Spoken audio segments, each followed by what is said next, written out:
na niwaambia kwamba wakati mko katika shughuli zenu za kibiashara, za kikazi, masomo, popote wewe ulipo, mimi mara nyingi niko katika shughuli za Mungu. Na ni vizuri niwaambia kwamba sina biashara nyingine. So biashara yangu ni katikati yangu na Mungu. So at any given time, that is why utakuta kwamba mimi hapa utokiniambia kesho nisimame hapa bado nitahubiri. Bwana asifiwe sana. Maana jumbe niko nazo zinangojanga tu ni kukosa nafasi ya kuja kuwahubiria. Manake sasa ni siku ya Sunday. Ni siku ya Tuesday hapa wakati tumekuja kwa maombezi. Siku ya Thursday. Baada hiyo mpaka saa nyingine. Lakini leo nikisema kwamba Mungu atusaidie ili kwamba tukazidi kuimarika katika hali ya kiroho. Mada ya ujumbe wa leo kwa wale ambao wananukuu na maana huwa wanapeleka katika mitandao, nimenukuu hapa kwamba it is the power of the Holy Spirit brings boldness. The power of the Holy Spirit brings boldness. Nguvu na uwezo wa Roho Mtakatifu kumbe unaweza kuleta ujasiri. Ukiona watu wanafanya mambo katika kila taaluma, ina namna yake ya kutekeleza. Katika taaluma ya kiroho au katika maeneo ya kiroho, vile vile ina namna yake ya kuiendea. Kama mmewahi kusikia wale ambao wanapigania ukombozi katika maeneo yao, kuna viapo ambao wanafanyanga wenyewe na wanakubaliana kwamba this is what you are supposed to do. Na huyo mtu hata ukijaribu kumpiga, hata umfanye nini, hata kengeuka na hata ashana na msimamo wake. Leo hii kama unataka kuwa na msimamo dhabiti katika maisha ya kiroho, na uwe Mkristo ambaye anaweza kutegemewa na ambaye hata mapepo yakimuona na muonyesha na kidole kwa mbali, you need this boldness. And this boldness si ya bagi. Ukitaka kujua wale ambao wanajua kufanya kazi, na unaona hata wanariadha wanaambiwa kuna kitu wanaita doping, na kwa lugha nyingine kuna namna ya kutumia madawa ya kuongeza nguvu kwa misuli, alafu ndio mtu anakuwa mkimbiaji, anakimbia kihodari na shangaa mtu kwani achokangi. Lakini kuna wengine wanakimbia kiukweli kwa sababu amefanya mazoezi kulingana na maagizo. Ukiona mtu ambaye leo hii anachukua mzigo mzito kabisa anaekelea kwa mabega na beba, na kama uko hapo na bebanga, usinichukue vibaya. Wewe kama ufanyaji hiyo, usiwe naongea juu yako, naongea juu ya wale wengine. Uone watu ambao wanachukua mizigo kabisa. Mtu unamuona mwanaume anamengangana namna hii, anaenda namna hii. Wengi wao hawakuwa peke yao. I'm telling you the truth. Wengi wao, na hasa wale wengine wanabeba magunia kule masokoni na kadhalika, unakutaka gunia imetoka hapa paka huku. Wewe hata ukijaribu kuchukua namna hii kuinua juu hauwezi. Lakini yeye anaiweka hapo. Unamuona anapambana nao kwa barabara, yale kama amebeba kitu kidogo namna hii. There must be a source. Na wacha niwaambie, ndio maana unakuta wengine wanatumia bangi, wengine wanatumia madawa ya kulevya. Mtu akifanya si yeye. Kama ni kulima, unakuta kwamba mtu ameingia kwa soko, ameingia kwa shamba, analima kama tingatinga au kama ng'ombe ya mrao. Huyu mtu wengine wao wanaamkia bangi asubuhi. Akishashapa bangi yake, alafu ugali anakula sufuria mzima. Kutoka hapo akiingia kwa shamba, wewe unashangaa, unasema kama mtu anafujua kufanya kazi. Kumbe kuna vitu vingine ambavyo vinampa motisha wa kufanya hiyo kazi. Si yeye. He is not himself. Kuna vitu ambavyo vinamsababisha ili kwamba aweze kuwa Kenya alisho. Leo nataka kusema katika maisha ya kiroho vile vile kuna uwezo ambao unaotuwezesha kuwa watu tofauti. Si mtu aseme amina. Ili wewe uweze, kama unataka kuwa muombaji ambaye maombezi kwako inatiririka kama ni maji ya mfereji, au mtu ambao unatiririka, there is a source. Kama iwapo unataka kwamba wewe uwe pengine ni mtu ambaye ana ushuhuda wa nguvu, sio ushuhuda ule ambao wa kuwekelea juu, ushuhuda wa nguvu ambao unaweza hata kubadilisha na kuokoa watu, inahitaji lazima ujue source. Na source ni katika Roho Mtakatifu. Si mtu aseme amina. So leo hii nataka kuongea juu ya boldness au ujasiri ambao unatokana na Roho Mtakatifu. Ukiona watu wanakubali paka kufa kama Paulo, wakati mmoja kuna nabii ambaye mwana wa nabii ambaye alitokea katikati ya kanisa za hizo katika kitabu cha Acts, alikuwa anajulikana kama Agabus, na akashukua mshipi, nafikiri ulikuwa ni wa Saul au Pauli ukipenda, akaweza kujifunga nayo. Alafu akasema, penye nimeshukua mshipi na nikajifunga nao, mwenye mshipi huu anaenda kufungwa, anaenda kukamatwa na ataenda kufungwa. Paulo akajua, anaambiwa kwamba mahali anangojewa kwamba atakamatwa, atatiwa ndani. Akasema yeye haogopi, hata kama iwapo Roho wa Mungu anaongea na anasema kwamba atashikwa, lakini anasema kwamba habaduki. Kama ni kufungwa, kama ni kuuawa, anasema yuko tayari. Jina la Bwana libarikiwe sana. Hii si mambo ya mwili na damu, hii si mambo ya dini. Hii ni kitu ambacho kinatoka ndani na kinafanya mtu ya kwamba akose kuona shida, aanze kuona Mungu aliye mkuu. Jina la Bwana libarikiwe sana. Bwana asifiwe. Stefano, kile ambacho kilichofanya, nasikitika, naomba kama mngeguza sauti kidogo. Stefano, kile ambacho kilichofanya, yeye anachapwa na umati, what you call mass.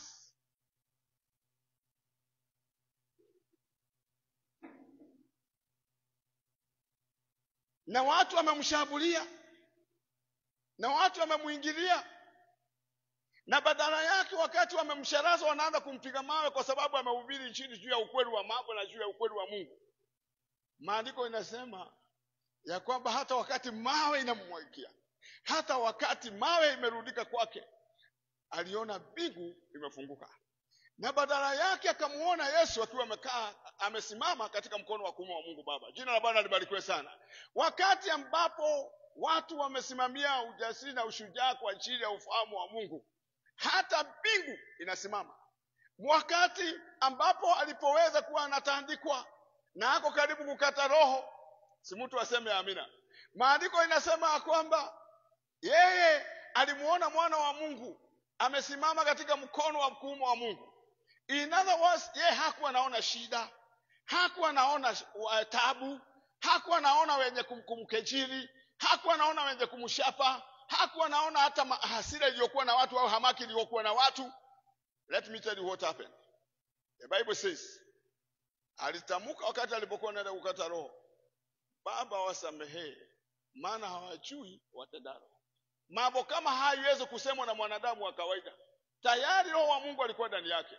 Na msisahau hawa Stefano na mtu ambaye anaitwa Filipo walikuwa miongoni mwa wale ambao waliochaguliwa katika Acts chapter number 6, ambapo inasema kwamba walichaguliwa watu kadha, na baadaye wakaja wakaletwa kwa mitume wawekelewe mikono.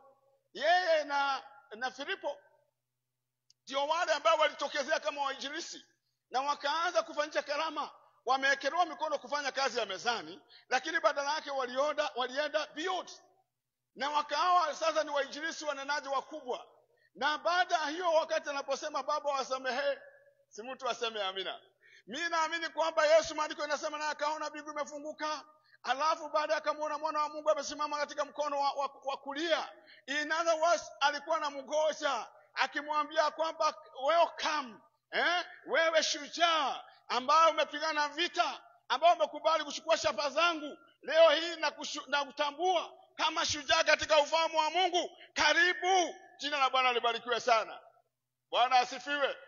Hiyo haitawezekana ya kusema kwamba kama ni baya ni baya, liwe liwalo, kama ni kwa ajili ya Mungu.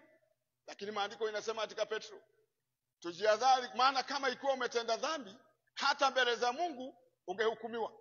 Lakini kama unateswa au unafanywa madhara kwa ajili ya wema na uaminifu, dada, usikate tamaa, maana Mungu atakutetea. Jina la Bwana libarikiwe sana.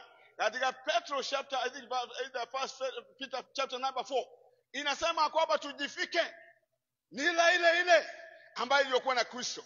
Yeye aliteseka akiwa na mwili, Alafu inasema msihofu hata kama watu watawanenea mabaya, hata kama watu watawatukana, hata kama watu watawatemea mate. Maandiko imesema hapo, maana watapeana jawabu ya kila neno walilonena kinyume au juu yako. Kama walinena juu yako kuwa kama mtu wa Mungu, dadangu, usilipishe kizazi. Mungu atakutetea. Jina la Bwana libarikiwe sana. Ndio maana mtu ambaye anaitwa Stephen, wakati amesharazwa mawe, badala ya kusema Mungu aone, washa moto utoke juu walabe, yeye anasema Mungu uwasamehee, maana hawajui watendalo. Jina la Bwana libarikiwe sana. Hiyo ni roho wa Mungu.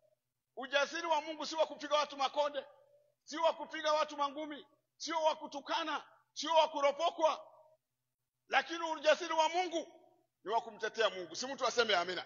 Yani you can be able to stand your guts no matter what come, no matter what may. Hata kama ni kubaya, unasema mimi nitasimama na Mungu. Si mtu aseme amina. Basi wacha nisome maandiko sasa. Hii nimefanya introduction ya kutosha.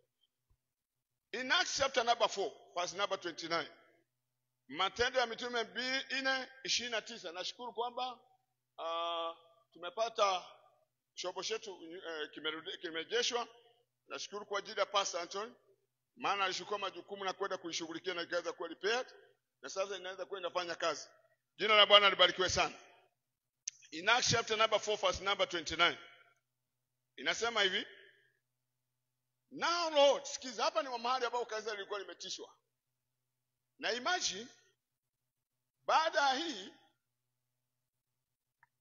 walikuwa wameweza kuponya kiwete,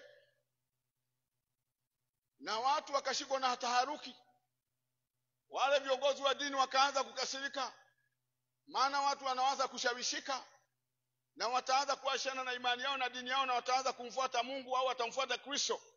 So katika hiyo waliwaita Petro na Yohana, alafu wakajaribu kuwahoji. Walipokuwa na wahoji, wakawaambia ukweli, huyu Yesu ambaye mliyemsulubisha, katika jina lake ndio imefanya huyu mtu ambaye aliyekuwa kiwete aweze kuponywa. Maandiko inasema walipokuwa na waza jinsi ya kuwakanyagia na kuwazima, kuna mahali ambapo Petro aliweza kuwauliza maswali, muamue nyinyi wenyewe, ni tumsikize nyinyi au tumfuate Mungu. Si mtu aseme amina. So those people were very serious with their God, with their faith, and they were ready to die for the kingdom. Na baada ya hiyo, maandiko inasema hapo ya kwamba waliulizana ya kwamba hawa watu tunapoangalia kina Petro, maana walikuwa ni wavuvi, si wasomi. So walijaribu kuuliza kwamba maneno haya na uwezo huu ambao walionao wametoa wapi. I want to say this. Roho Mtakatifu anapokuja atabadilisha na kuondoa unyongo wako. Si mtu aseme amina. Uwe ulisoma au kama hukusoma, anakuweka katika level ya wasomi. Mtu aseme amina. Kwa sababu Biblia imesema Mungu atafedhehesha wale wenye hekima na maarifa, na baadaye ataweza kuwatumia au kuwainua watu wasio na heshima na wasio na sifa. Wakati Roho wa Mungu amekuja, anaenda kiwango au anakupeleka kiwango kinachozidi hali ya kuelewa kwa wanadamu. Kama ni mambo ya masomo, inakuwa sasa hapa si masomo. Ni masomo gani? Ni daktari gani ambaye anaweza kuambia kiwete ya kwamba simama kwa miguu yako na utembee? Hakujawahi kuonekana. Lakini kuna daktari moja, jina lake anaitwa Yesu Kristo. Si mtu aseme amina.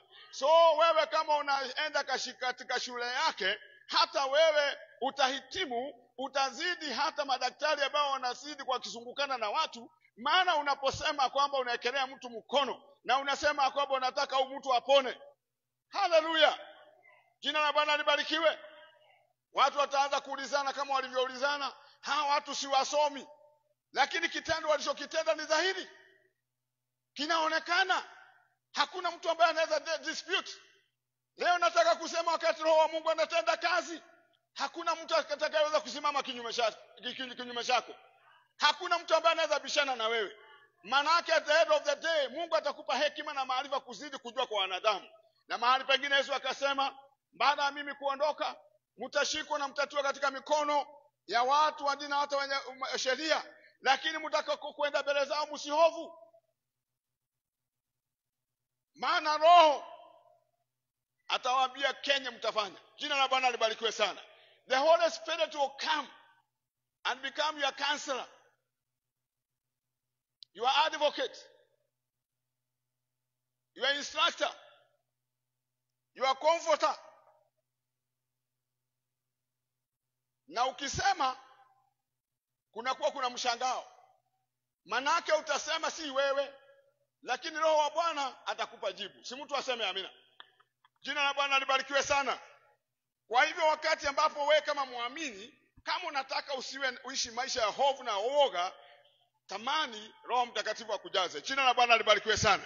So hivi nataka usema katika Acts 4:29 inasema, now the Lord consider their threats and enable your servant to speak your word with great boldness. Hapa walikuwa wametishiwa, lakini badala yake walirudi kwa magoti.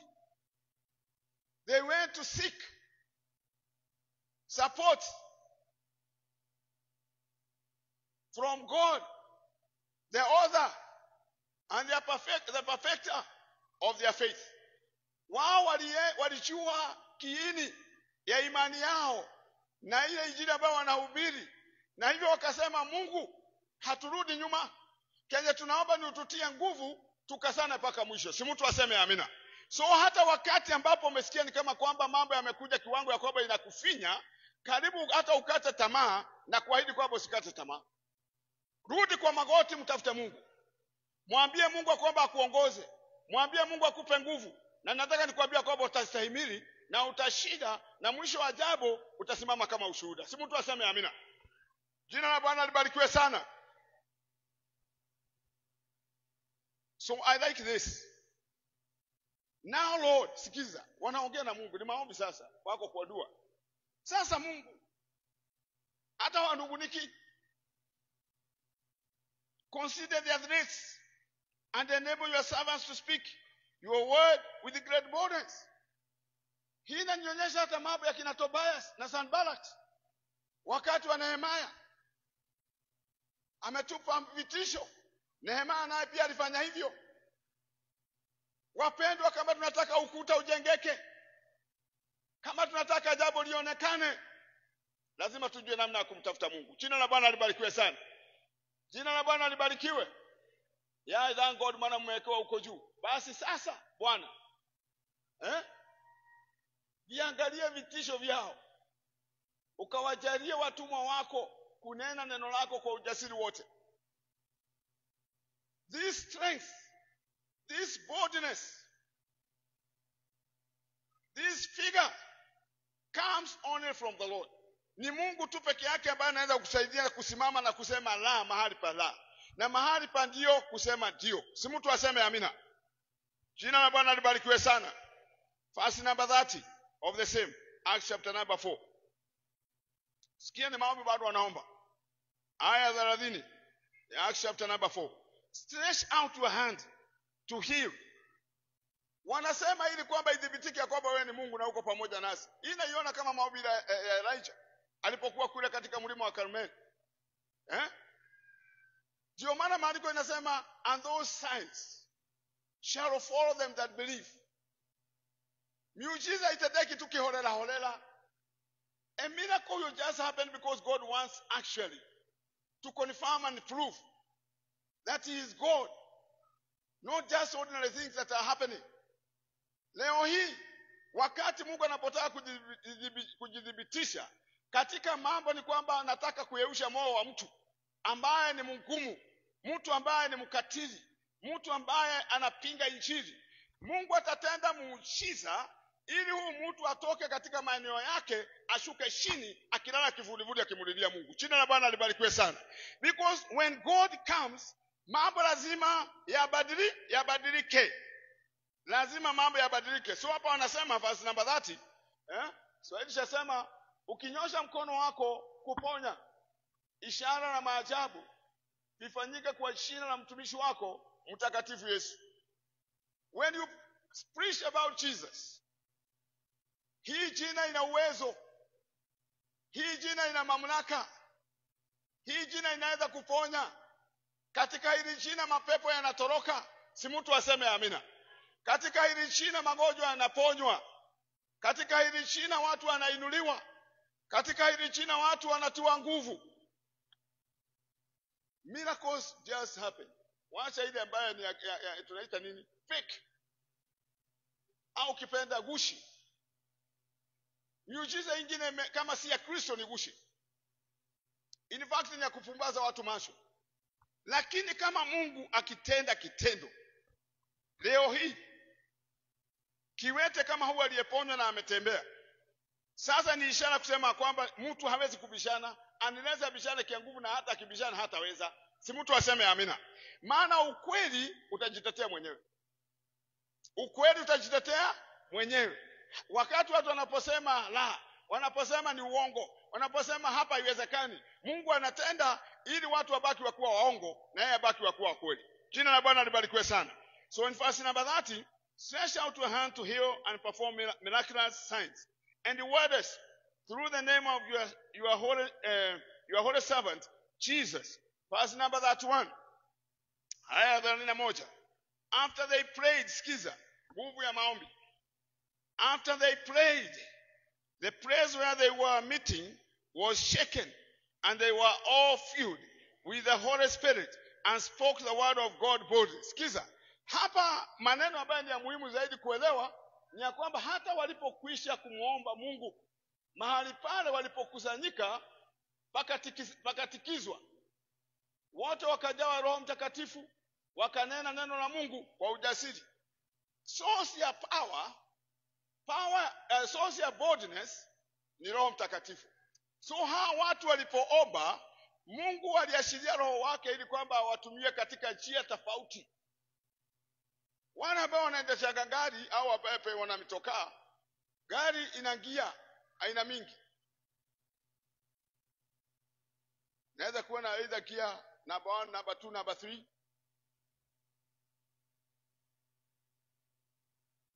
Na kila gia ina mahali pake.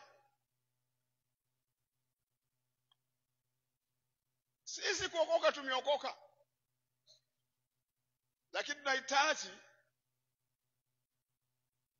kuwekwa gia nyingine ambayo si ya kawaida. Si mtu aseme amina. Siku moja nilikuwa na mhubiri fulani na amenibeba kwa gari yake. Halafu akawa mwenye madaha. Halafu akaniambia, unaona hii gari saa hii nikiweka turbo itaruka hapa kama mshale, hata mtu atajua kwamba inaenda wapi. Inaanza alikuwa ananiambia extra power, super power, si ya kawaida. Ukishaweka hiyo turbo inapita gari nyingine ni kama kwamba si gari. Lakini unfortunately alipoweka hiyo turbo, badala nishangae na bio, ni end up kusukuma ile gari. Si Mungu atusaidie.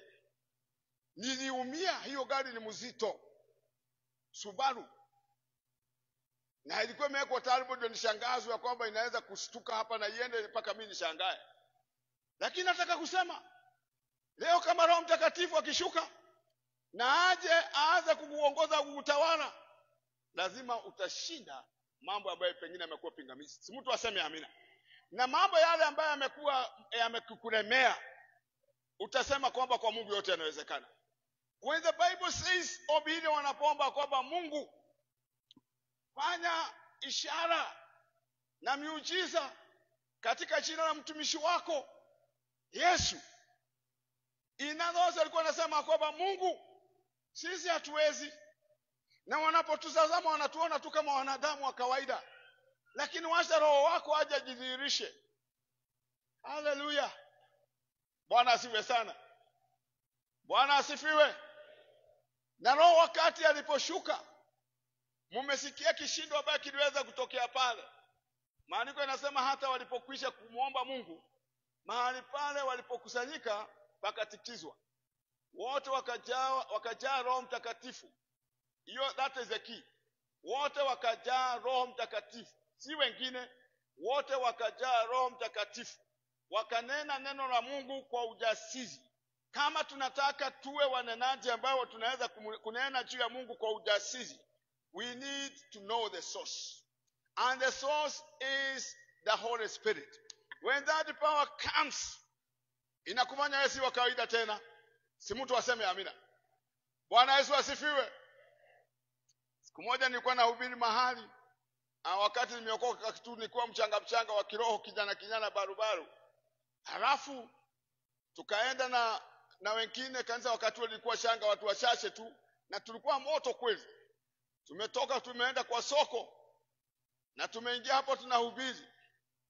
Halafu my auntie ambaye amefariki majuzi, alikuwa yeye ndiye mdogo kwa kina baba, akatokezea ananiona akiwa kule nje na anatuona hapa kwa soko tukihubiri. Tulipomaliza, maana alikuwa ananitazama aniangalia tuko na wale wengine, akaja kutusalimia. Alafu akamuuliza, mama, huyu ni mwai? Na ndio alikuwa na aibu, na anaweza kuja kudhubutu kusimama mbele ya watu sahi katika soko na anaweza kuhubiri. Si mtu aseme amina. Kiini ni nguvu za Roho Mtakatifu. When the Holy Spirit comes, ujana wako unaondoka, uke wako unaondoka, uume wako unaondoka, utoto wako unaondoka, na Mungu anajitukuza. Si mtu aseme amina. So if you want God to take you an extra mile, desire this power that comes from above, ili kwamba uwe na boldness, uweze kuwa na ujasiri hata kuwashuhudia wengine, na hutaogopa, hautaona haya. Si mtu aseme amina. Jina la Bwana libarikiwe sana. Hallelujah. Sikiza kwenye maandiko inasema hapo, stretch out on verse number that 1. After they prayed, the place where they were meeting was shaken, and they were all filled with the Holy Spirit and spoke the word of God boldly. Hiyo Roho wa Mungu alipokuja hakuwa wakupiga watu makonde. Huyo Roho alipokuja hakuwa wakusimama wakijigamba katika mitaa, but they were to preach about one person, Jesus Christ the Messiah. Walisimama wakahubiri juu ya Kristo ambaye ni Masia, naye Mungu huyu ajidhihirishe. Si mtu aseme amina. Leo nataka kusema kwamba kama iwapo wewe unataka kuwa shahidi, na sijui kwa nini Mungu amenipa huu mwito saa hii ndio nahubiri kwa muda huu, ya kwamba Mungu anataka watu watakaosimama na watu ambao watakaoweza ukubali hata kuaibishwa au kutemewa mate kwa ajili yake. Na kama wewe uko tayari kutemewa mate kwa ajili ya Kristo, Roho wa Mungu na aje juu yako. If you desire to be ashamed for the name of Christ, may the Holy Spirit come upon you. Roho wa Mungu aje juu yako. Maana akija juu yako, wewe hautakuwa wa kawaida tena, na wala hautaona haya, na wala hujali watu wanakuonaje, washangae. Lakini wewe unajua kwamba huu ndio mwito. Si mtu aseme amina. Maandiko imesema wote wakajazwa na Roho Mtakatifu, alafu wakanena neno la Mungu kwa ujasiri. God requires us to be witnesses, not spectators. Leo hii tunaenda nje katika alasiri. Si ajabu kwamba utakuta wengine wamebaduka. Kwa kuja kanisa ni rahisi, lakini kusimama pale mahali watu watakuona ni aibu, ni nadra. Hautaki kuitanishwa na hiyo. Si Mungu atusaidie. Bwana Yesu asifiwe sana. Ni wangapi wamewahi kwenda katika sherehe zile za kawaida, maharusi na zingine ambazo zinafanyangwa? Kuna roho ambaye anazitukanga. Acha niwaambie. Hata wale wa mama mnaondoka wa bwana. Maana wazee wa saigino wanachai hofu, wanaangalia kwa bado wanakuwa kama spectators. Uone sasa watu wameanza kusema kwamba sasa ni mambo ya kusifu. Hata wamama wale ambao wanaona kama hawezi kusimama, utawakuta saa hiyo wakienda wakitupa miguu wakisungukanga. Si watoto wa Sunday school. Lakini ukisema hapa ifanyike, hapa itafanyika. Lakini wakati ambapo kuna hizo sherehe ambazo zinaendelea, kuna roho fulani ambaye anasisimuanga watu, ambaye anafanya watu waanze kufanya vituko, na hata watu wanajisahau. Saa nyingine hata wakiwekewa dance hawajuagi ya kwamba ni dance. As long as ni mkatiko tu, watu wanazunguka wakikatika. Inatoka hiyo ni ya Kikamba, nakuja hiyo ni ya Kijaruo, hata hujui ya kwamba inasifu nini. Unajua hii siku moja ninakumbuka nilienda mahali na ilikuwa harusi ya kijana wa askofu mmoja. But unfortunately, huyu kijana hakuwa mwokovu. Lakini baba alitaka kudhibitisha kwamba mtoto wake anaweza kufanya harusi. Na Kenya huyu kijana alifanya, sijui ni baba hakuwa na habari. Alitafuta wale wacheza nyimbo za kiutamaduni. Koma. Hizo za kiutamaduni. Inavyo sasa na sisi hatuna habari. Manake tunaona tu nyimbo tu tumesikia na gongo na ni nzuri, hata sisi tutoke tusherekee. Mimi naona wengine hawatokei. Lakini wengine sisi tunatokea tu, tunaanza kucheza hapa na hatuelewi kwamba tunachezea nini. Lakini baadaye ndio nilikuja kuelewa ya kwamba hii ni nyimbo za kitamaduni na hazina kiroho ndani yake. Leo hii tukija tuseme tunamchezea Mungu, msimame huko. Nyinyi wasichana, sijui nyinyi ambao mmeoleka juzi, mwende hapo. Lakini wacha hiyo ngoma ifike wakati ambapo inapotoka. Hata wale mama ambao mnasemaga kwamba hawezi ni wazito. Kwa mfano niseme kama ni Kikamba ni Kirumi. Wote utawakuta kwamba wako pale wanachapa tu. Wanachapa, hata mtu haoni saa hiyo, hakuna haya. Lakini ikifika mambo ya kiroho, ungwana mwingi. Ungwana mwingi. Hiyo ni asiana. Hiyo ni watoto, mimi siwezi kwenda kucheza hapo. Unajua siku moja tulikuwa kwa harusi moja hapo Gikomba, Samani. Halafu my mother-in-law wakaja. So wakati walipokuwa pale, na pia kulikuwa na my brother-in-law the rest. Yeye si mwokovu, lakini mother-in-law ni mwokovu, ni wa kanisa. Sasa wakati tulipoanza kudansi kwa sababu ni harusi, hapo nikasikia ile my brother-in-law kijana wake anauliza, mami, unajua kwamba unaweza katika namna hiyo. Sasa mimi nataka kusema hivi. Ya kiroho wacha tukatike. Ya duniani tuache wa dunia wafanye mambo yao. Si mtu aseme amina. Kama ni kumtumikia Mungu, mtumikie Mungu kwa moyo wa dhati, moyo mweupe. It is only through the power and the help of the Holy Spirit. Si mtu aseme amina. Bwana asifiwe. So maandiko inasema katika aya 31, after they prayed, the place where they were meeting was shaken, and they were all filled with the Holy Spirit and spoke the word of God boldly. Let's go to Ephesians chapter number 6, verse number 10. Ephesians chapter number 6, verse number 10. I'm still talking about power and boldness from the Holy Spirit. Waefeso 6 na aya 10. Waefeso 6 aya 10. Inasema hivi kwa kimombo, NIV. Finally be strong in the Lord and in his mighty power. Paulo anaongea na kanisa la Wagalatia, akiwaandikia na waambia hatimaye. Hicho ndio Kiswahili. Very good, ndio kimeandikwa huko juu. Hatimaye mzidi kuwa hodari katika Bwana na katika uweza wa nguvu zake. Kwa hivyo bila nguvu za Mungu hatutaweza. We shall never be able to make it. Si mtu aseme amina. Na niwape tahadhari. Si mnasikia kuna kijoto? Na naona hiyo kijoto kinaweza kuwa cha mvua. Muangalie jirani yako, mwambie, "Hello.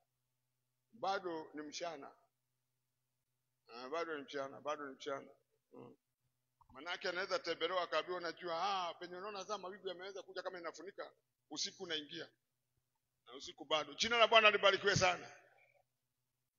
Katika Waefeso 6:10 nasema, finally be strong in the Lord and in his mighty power.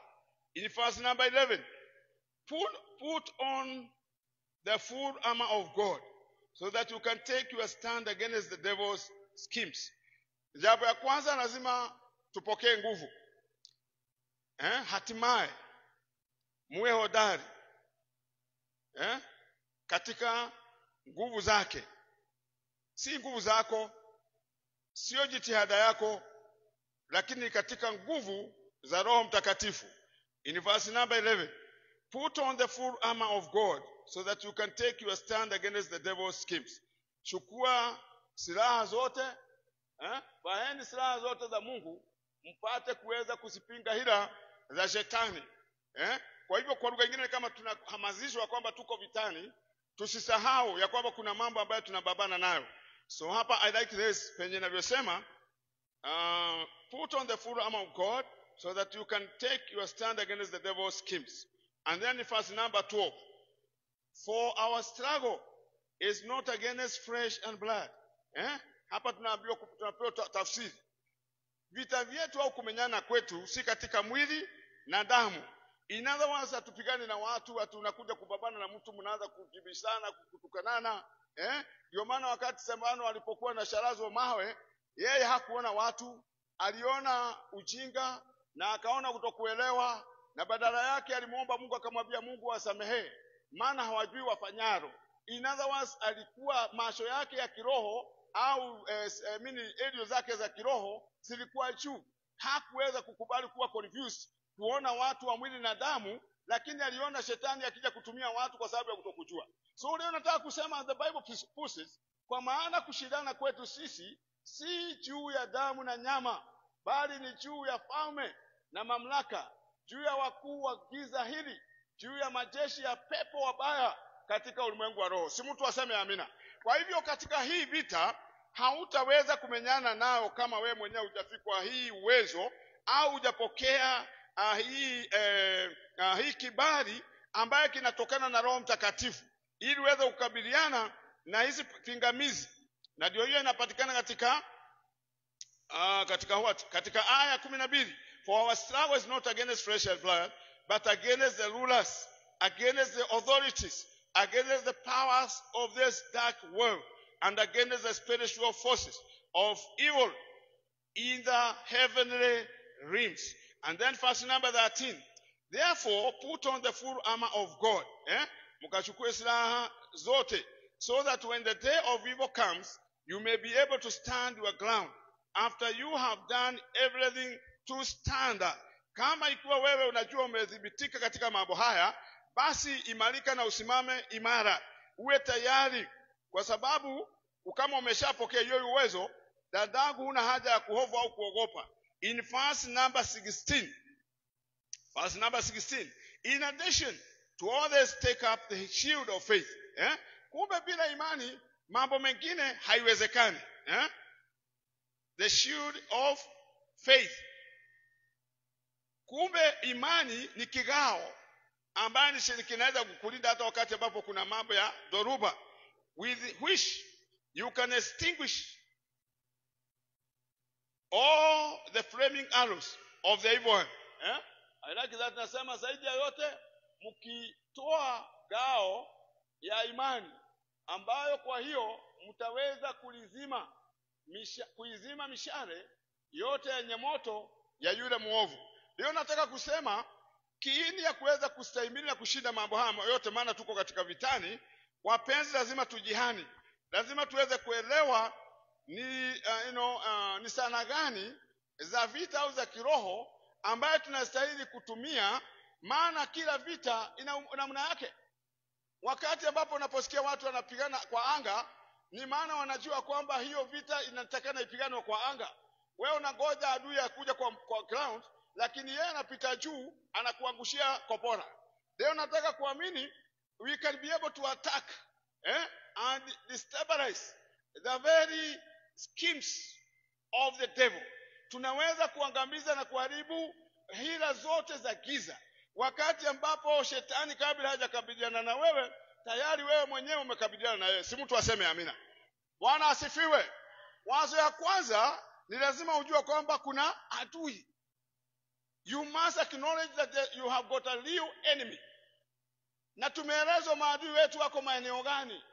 So unapobabana nao lazima ujue utakabiliana nao vipi. Wakati watu walipokuwa meli za kamato pale katika ziwa la Hindi, Maandiko tunaambiwaje? Kenya wakati wa rais ambaye aliyeweza kustaafu na baadaye akaaga Kibaki, waliamua ya kwamba maana kumekuwa kero katika hiyo bahari, hawezi kusafirisha vitu, hata ikifika pale imenazwa. Baada hiyo sasa inakuwa kwamba hata meli haziji. Wakaamua wataingia katika territory ya adui ili kuhakikisha kwamba meli hazitakamatwa tena. Alafu wakahakikisha kwamba uvamizi wa kutoka katika maeneo hiyo ya machirani hautaingia tena, maana tayari wamejua inatoka wapi. Leo hii lazima tuweze kuelewa kwamba maadui wetu wanatoka wapi. Lazima tuelewe adui ambaye tunakabiliana ni adui aina gani. Si mtu aseme amina. Bwana asifiwe. Unapofahamu hautalala. Yesu akasema kama mwenye nyumba angejua saa ile mwizi atakuja kuvunja nyumba, hangelala, angekesha. Leo hii we need to be alert 24/7. Dada, usikose kuomba. Na ndio maana tumetenga na tumeweka wakati maybe siku kama Ijumaa tuje hapa, siku ya Tuesday. Lakini wengine wetu twakaa tu twala ugali, twakaanga mayai, twala wali, twala maamuli, machapati, mokimo, modokoi. Baada zaidi ya hiyo mshene naye tena ilikuwa mingi zaidi. Unataka watu ambao mtapiga hapa kunaendeleaje? Kunakaaje? Unaona 2027 ni nani unaona kama ndio mwenyewe? Sasa ndugu, tuache hivi vitu ambaye hazina maana. Si mtu aseme amina. Nani amekuambia 27 kutakuaje? Washia wanasiasa wapige domo, manake wao hawajui. Na badala yake wamtegemee Mungu, anapiga domo na Mungu atakuja kubadilisha mambo. And God will do what he wants to do. And God knows what he can do. Me, I want to say this. Hiyo maneno mimi sipendagi nisubue. Na hata wakati naposikia hizo siasa zikipigwa, mimi naangaliaga tu, tunasikia penye watu wanapiga kile, najua kwamba hii watu wanataka kuharibu watu akili kule. Wanataka kupotezea watu wakati bure. Mimi nataka kusema leo hii kama muamini, usikubali kupotoshwa. Wacha tumfanyie Mungu kazi majira wakati ambapo ni mchana. Maana usiku unakuja. Na kabla usiku hujaingia, mimi najua jukumu langu nije nikuambia kwamba dada, kaa tayari. Jina la Bwana libarikiwe sana. Jina la Bwana libarikiwe. Yule anabadi ana masikio na asiki. Manake hiyo sitaraumiwa. I have said what I'm supposed to say. After that, atmosphere ambaye Mungu amenipa ili kwamba niweze kuwa kwamba naweza kuyanena na kusema mausia yake na kueleza njia ya Mungu ni njia gani, na bila shaka Mungu atatubariki. Jina la Bwana libarikiwe sana.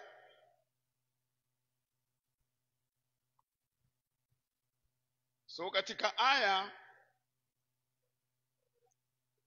18 ya Waefeso mahali tuko inasema, sikiza, hii ndio siri na nawafushuria siri.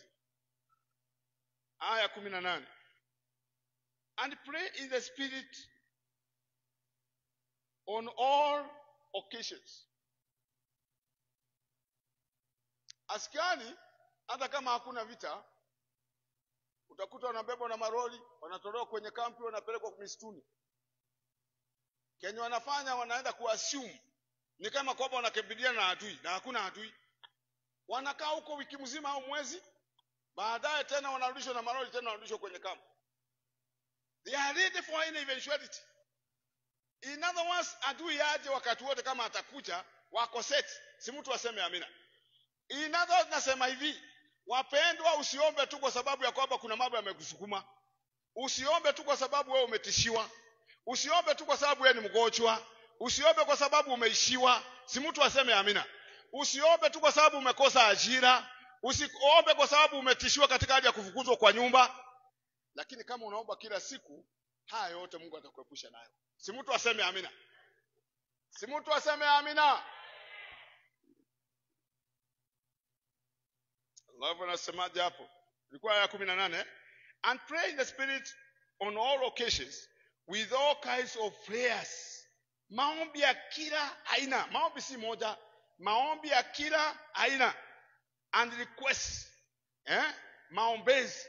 Yaani unafanya dua na maombezi, kwamba unaona ni kama unaona hata kama huoni. Wakati mwingine unaokemea shetani na ni kama kwamba unamuona na hayuko, simply because you know it is real. Those demons are at work. So unapokabiliana nao, it is not imagination. Unakabiliana na roho ambao unajua kwamba zinafanya kazi, lakini wakati kabla hazijababa na hazijaanza kufanya mambo yake, wewe umeshaingia katika territory. Si mtu aseme amina. Yaani already umeanza kuattack katika hiyo maeneo ambapo mapepo walikuwa wanataka kuja kuattack nayo, unakuta kwamba umeshakabiliana nao kabla hajafanyika. Na wakati hiyo mishale itakuja kutolewa ikija ukulenga, tayari unaizima. Si mtu aseme amina. Jina la Bwana libarikiwe sana.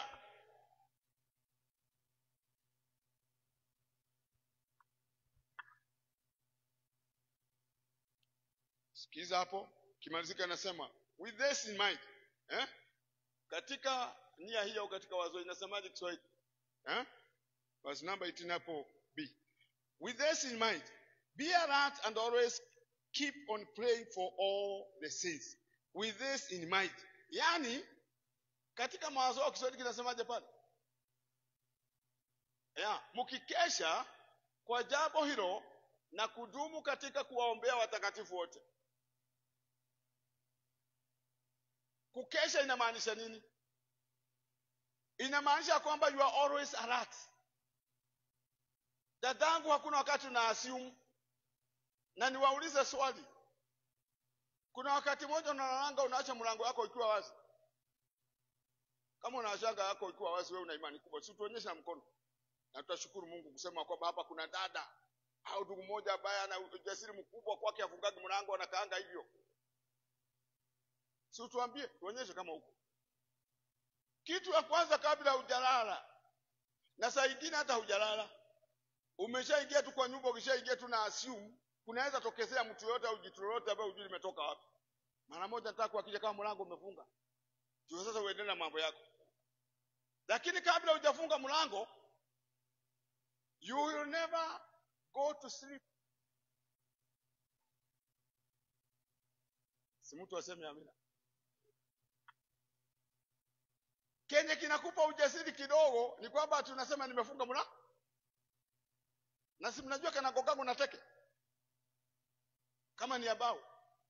Haizuru, ndio maana watu wengine wanaweka mashuma, maana mshuma huwezi gonga na teke. Ukigonga na teke utaumia. Unless utafuta moto. So hapa nataka kusema wakati wowote unastahili kuwa alert. Na niwafananishie ni namna gani? Mnajua wanyama wa kondeni kama swala? Wao wanajuanga kwamba kuna maadui halisi ambao wanakuanga katika vile vichaka ambao wanakulia. So wakikaa wakati anakula, utakuta anaamuka, kwanza anageuza, anaangalia namna hii, maana anafikiri anaweza situkua wakati wote. Tusilale usingizi wa kiroho. Tusiruhusu mapepo yaweze kutuataki ovyo ovyo. My brother, my sister, simama kwenye pengo. Kama wewe uobagi, tafuta kuomba. Si mtu aseme amina. Bwana Yesu asifiwe sana. Mliwahi kusikia jamii fulani ambaye majuzi walienda, sijui walikuwa wameenda pande gani huko pale, sijui ni Moro au ni Nakuru au ni wapi, na baadaye waliishia kwa njia.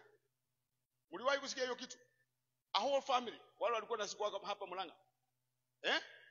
Mimi nataka kusema hivi, vituko kabila hii wapenzi zinaanza kuzuiliwa katika njia ya maombi. Si mtu aseme amina.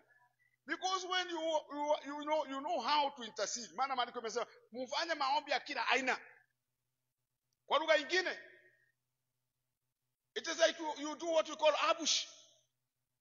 Hautaki kujua kama ni Elia au ni Elia hii wakati unapofanya maombi. Attack all the sides. Kama tumeambiwa kuna tawala zinatawala katika anga, fahamia anga. Kama ni katika dunia hiyo, fahamia dunia.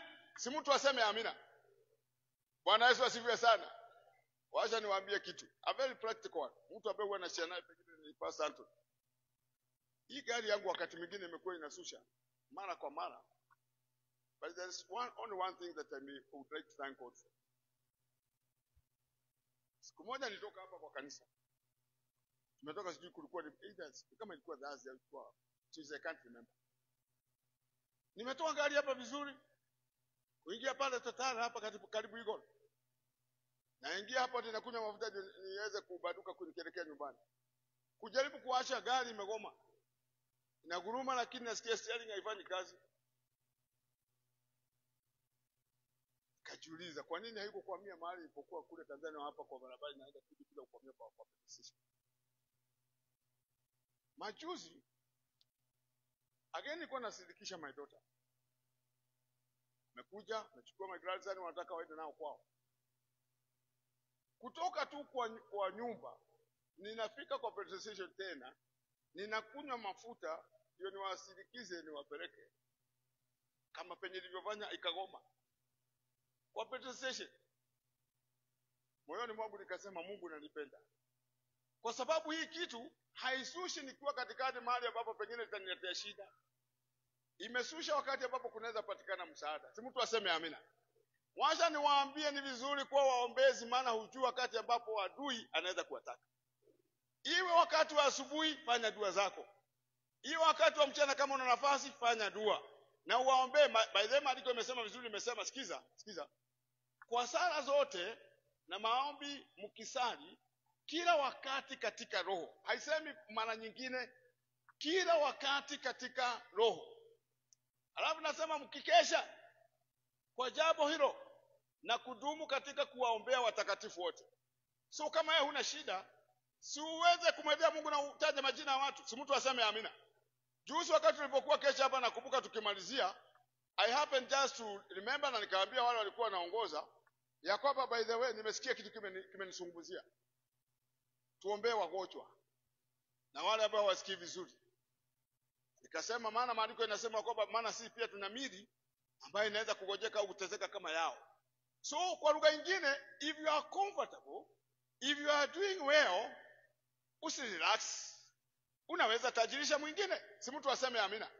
Na kutajirisha mtu ni katika njia yako ya kujitolea na usimame kwenye pengo kwa niaba ya mtu. Si lazima iwe ni wewe. At times you are so selfish. Ya kwamba kenye kinafanyanga tuje kwa maombi ni yangu na nikianza, Mungu Baba, nikumbuke. Angalia yale napitia. Hebu angalia mume wangu. Hebu angalia watoto wangu. Maombi naishia hapo. Na ikizidi, angalia mama yangu na baba yangu. Au kama kuna ndugu yako au dada yako ambao unapenda sana. Na Mungu kumbuka hata na ndugu fulani na dada yangu fulani. Unajua Kenya wanapitia. Kutoka hapo, maliza maombi na unakaa. Nilikuwa nimekuja kuomba. Sinishaomba Kenya nilikuwa nataka kuomba. Maombezi is diverse. Maombi ina mapana na ndio maana huwezi kutosha kumaliza maombi. Na mara nyingi hata wakati tunapokuja kwa maombi hapa mimi huanga nasikia naguzwa. Kwa sababu ni dakika 20, dakika 10, dakika 15. Nasikia watu tayari wameshaanza kuimba wimbo. Najua tumeomba. It is my desire, my prayer. Kama kunaweza kuwa kwamba maombezi inakaa kama a beehive of activities. Mahali ambapo unasikiaga nyuki wengine wanatoka wakiingia na unasikia wanaendelea kuzaa tu kule kunatokea hazari na huku wanatoshomoka wengine wakirudi wengine wakishomoka. Mwambie Mungu ya kwamba ungetaka kuwa mahali hapo. Si mtu aseme amina. Mahali ambapo unaweza kufanya mtu mwingine atajirike sio wewe peke yako. Wale tuliokuwa hapa katika siku ya mkesha. Mlisikia nikiombea mpaka Nigeria? Wale mlikuwako. Tukimaliza. Sinitaja mambo ya Nigeria. Na nikaomba kwamba Mungu akumbuke kanisa huko maana linateswa. Kwani Nigeria ni Kenya? But I overhand. Na nikasikia kuna president wa Amerika, Trump, hata ameanza kukemea Nigeria. Akisema kwamba Wakristo hawezi kuwa wanashindwa kama kondoo. Sasa kama unipreso ambaye anasikia na udhika, na wewe kama muamini unastahili kuguzwa kiasi gani? Si mtu aseme amina. Hata kama hapa Kenya kanisa haliteseki, kuna maeneo ambapo huwezi kuonekana hapo unakaa kwa asili, hata hutaki kutambulikana kwamba wewe ni muamini. Na hata kama hapa kuna amani, kwingine hamuna amani. Na kama hapa kuna uhuru wa maabudu, kuna kwingine hamuna uhuru wa maabudu. Leo hii tuko hapa Kenya, kuna amani kwa Suluhu, michafuko. Hata nimsikia akasema mtajua hamjui, hapa si Kenya, iangalika nyinyi mtaona. Mimi nataka kusema dunia hii hakuna mahali kuna amani, na mahali ambapo kuna amani ni kwa Kristo. Si mtu aseme amina, si mtu aseme amina. Kwa hivyo hata kama hapa hamuna mchafuko, Tanzania kukichafuka, nilisikia waomboleza wakisema vitunguu hamuna, mashungwa sokoni hamuna, bei imeanza kupanda, utaisikia. Halafu anasema pia hata maharage yatoka kule katika sehemu hizo. So hata kama hakuna shida, kuna kuwa. Wakati kulipokuwa kule kunaitwa nini kule, wakati walikuwa wabana makule katika nchi zile za Russia, wanasema ati ya kwamba pia bei ya mafuta ilipanda na maisha yakabadilika akawa juu kwa sababu hamuna amani. Leo nasema ni kanisa ambalo ndio limelala. Let us wake up as the Church of Christ. Tusimame kwenye pengo, tupigane vita vya angani, tupigane vita vya ardhi, tupigane vita vya machini na popote, ili kwamba injili ya Mungu iweze kutukuzwa. Jina la Bwana libarikiwe sana. Jina la Bwana libarikiwe.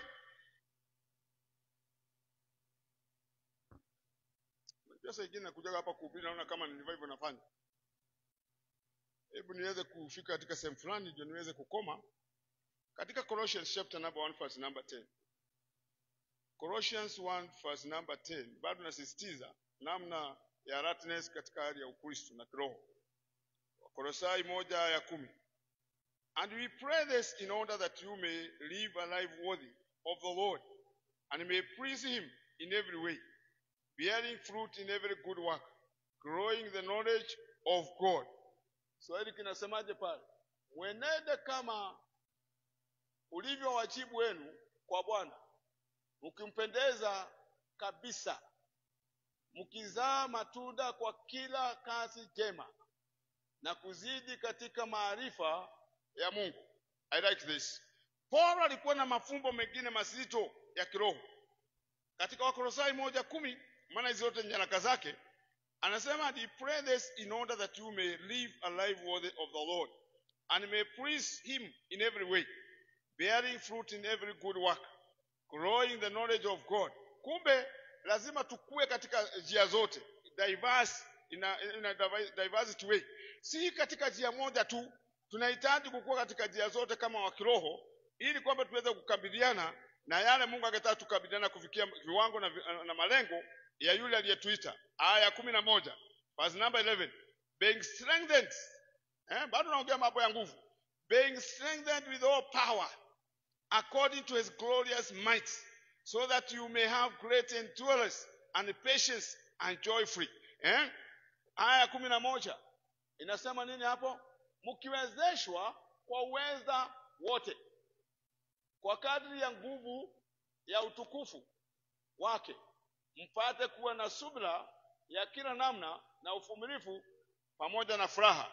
Kwa hivyo hapa tunaona kwamba kulingana na Paulo anazungumzia hapa na asisitiza ya kwamba tunahitaji kutiwa nguvu zote. Alikuwa anawaambia kanisa la Wakolosai katika uweza wa utukufu wake, ili kwamba tukaweza kuwa wavumilivu na zaidi ya yote kuwa na furaha au na amani. Aya 12 verse number 12 ya Wakolosai 1, giving thanks to the Father, mkimshukuru Baba, who has qualified you to share in the inheritance of the saints in the kingdom of light.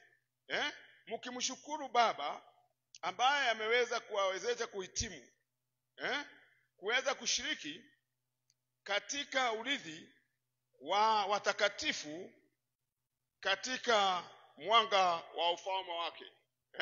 Kwa hivyo inamaanisha kwamba pamoja na dua vile vile kunahitaji kuwa na shukrani. And then in Colossians chapter number 4 verse number 2, sikiza tu, bado mimi nazidi kuongea mambo ya nguvu, nataka nimalize haraka sasa nitoke hapo. Tuende katika sehemu nyingine. Colossians 4:2. Be persistent in prayer. Bado inasisitizwa. Wakolosai 4:2. Hiyo mstari tu. Dumuni sana katika kuomba. Mkikesha katika kuomba, mkiwa na shukrani. Kwa hivyo hapa dua na maombezi haisemi ni kwa muda, inasema ni kudumu. Kudumu inamaanisha kwamba tuendelee na tusikate tamaa. Tusisitize, tusiashe, iweze kuendelezwa mpaka mwisho. Samani siku na hivyo tuko na hivyo tunasema kwamba vita hii ipiganwe mpaka Bwana atakaporudi. Maana yeye atakayeamua kwamba kusema kwamba vita sasa imefika mwisho. Lakini maana hajarudi, we must keep on continue fighting mpaka Kristo mwenyewe aweze kudhibitishwa. Ya mwisho sasa, hii ni ya mwisho. Nataka kuongea tu ya role ya intercessor tu, mstari moja hapa. Wakolosai 4 mstari wa 12, aya 12 ya hiyo Wakolosai, hapo ndio nataka kumalizia. Inasema hivi: Epaphras, who is one of you and a servant of Christ Jesus, says greetings. He is always wrestling in prayer for you. Hili neno ndio nilikuwa nakuata kama niliposoma andiko hili, wrestling in prayer for you. Kumbe maombezi ni kumenyana na kungengana. Unapigana na mambo, unapigana na adui, unapigana na hali fulani. Wale wanajua mambo ya wrestling au ile mchezo zile ambazo ni za mieleka, ambapo watu wanamenyana mpaka yule atakayeshindwa ndio baadaye anatangazwa kwamba ameshindwa. So hapa Paulo anasema kuna mjamaa mmoja ambaye alikuwa intercessor ambaye tunahitaji kuweza kujifananisha naye, Epaphras. Huyu anasema hivi: Epaphras, who is one of you and a servant of Christ Jesus, says greetings. Anatuma salamu, maana walikuwa pamoja na Paulo. He is always wrestling in prayer for you. Yani yeye kazi yake ni kumenyana tu, anazidi kuomba. You may stand firm in all the will of God. Kenya naomba kila siku na kumenyana ni kuhakikisha kwamba kanisa la Mungu linasimama. Si mtu aseme amina. We need intercessors. Watu ambao kazi yao ni kumenyana kwa maombi. Watu ambao watasema leo nitatembea bila vyakula. Watu ambao wanasema leo nataka kwenda kanisani mchana kutwa, nataka kukaa hapo tu mbele za Mungu maana nataka kumlilia Mungu. Watu ambao wanaumizwa wakati wanapoona kwamba kanisa haliendelei. Watu ambao wanashukizwa wakati wanasikia kuna vita na furuga katika jamii.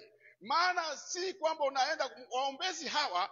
Huyu Epaphras hakuwa anaombea apate pesa, hakuwa anaomba kwamba biashara zake sinoge, lakini Paulo anasema kumenyana kwake alikuwa anamenyana kwa njia ya maombi kuhakikisha kwamba hawa watu kanisa limesimama. Si mtu aseme amina. So we desire to have intercessors or other intercessory ministry in the church, mahali ambapo kuna watu ambao wanaweza sema tunaenda kutafuta uso wa Mungu.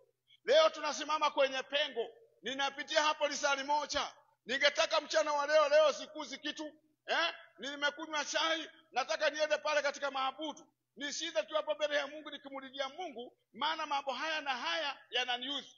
Hata labda pengine ni mambo ya nchi, unasema kwamba by the way I would desire to stand on the gap, maana nataka nimulilie Mungu ili aweze kuingilia kati. Unajua Mungu anasikianga.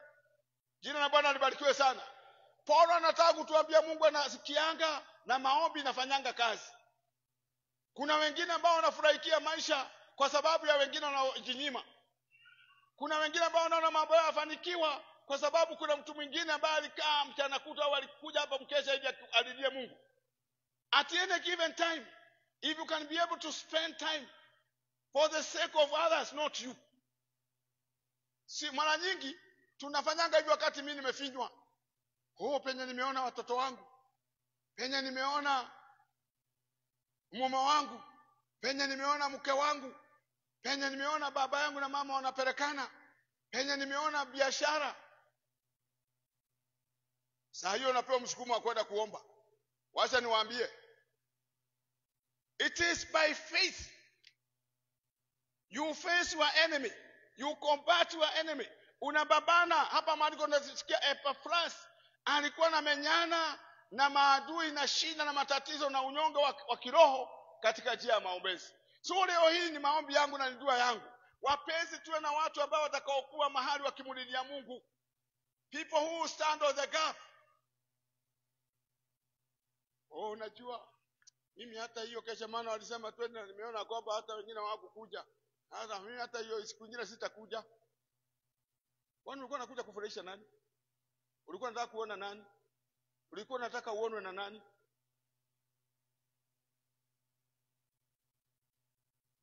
Si Mungu atusaidie. Si Mungu atusaidie. Mimi hata sioni haja kushinda nikienda hiyo mkesha. Manake sasa hawa wanatuongoza usiku mzima ni kuomba tu, kuomba. Na hata hawajui kwamba watu wanashokanga. Washa. Wakati pepo itakuja kukufahamia ndio wakati utalia. Na wengine wananipigia hata simu wananiambia pasa, "Oba, ni kumbaya." Mimi nataka kusema hivi, kabla hujaniambia tuombe ni kumbaya, si uje tuombe. Si mtu aseme amina. Si uje tuombe. Maana tukiomba tayari tutakuwa tumepinga, kuta zote tumefunga, milango yote tumefunga, na wala mapepo hayataweza kustahimili, maana moto wa roho unawaka. Si mtu aseme amina. Moto wa madhabahu washwe na uzizimwe. Wangapi wananiahidi kwamba sasa tunaweza kuingia katika hali ya maombi na tuweze kuendelea kumuita Mungu wakati wote?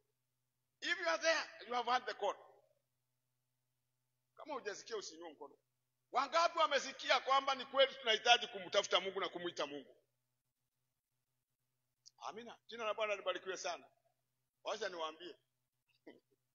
Wakati ambapo tunakuwa stubborn, hata shetani anajuanga tu hawa ni stubborn. Na akishajua nyinyi mtu ni stubborn, ile vile shetani naye anakuja na kuongeza ingine na kuwa stubborn zaidi ya penye ulivyokuwa. Na acha nikwambia kitu kingine ambacho kinaingia. Atafanya wengine wawe stubborn, ndio wewe mwenyewe ukasirike sana. So leo nasema, let us ask the Holy Spirit to help us. Tumuulize Roho wa Mungu atusaidie. Wakati mwingine hata nimekucha, na mimi saa nyingine nimeona hata sina haja hata pengine si kupiga magoti. Na ninaona kwamba niweze kujigaragisha hapa na kulala chini kifudifudi, maana nimejua kwamba acha niwaambie. If you understand that it is God who enables you to be what you are, dada utajikana. Huo umaridadi wako na urembo wako utawasha. Hiyo ungwana wako utaashana naye. Na hapo sasa unataka Mungu aonekane. Si mtu aseme amina. Lakini wakati umeanza kuweka ungwana wako, unafikiri shetani hakuoni? Hiyo watu, by the way, hakuna haja. Na kumbe shetani anataka usitumie hiki kifaa, maana unajua ukitumia hiki kitamwangusha. So anakuingiza box. Pole pole unaanza kuwa mungwana. Maombi ya kiungwana. Hata hutaki kuonekana kama wewe ni muombezi au unaombanga. Hata hutaki kuonekana kama unalianga. Mungu atakufanya wakati mwingine ulie hata kama hutaki kulia. Lakini kabla hujalia kwa sababu ya kitu ambacho hakina maana, sumulizie Mungu. Si mtu aseme amina. Kama hujaanza kulia kwa sababu ya mambo, sumulizie Mungu, kwa sababu ya Mungu atashuka. Jina la Bwana libarikiwe sana. So nikimalizia pale naweza sema kwamba I think I have conveyed what I wanted to convey, na bila shaka Mungu wetu aweze kuwabariki kwa sasa. Asante. God bless you. God bless you.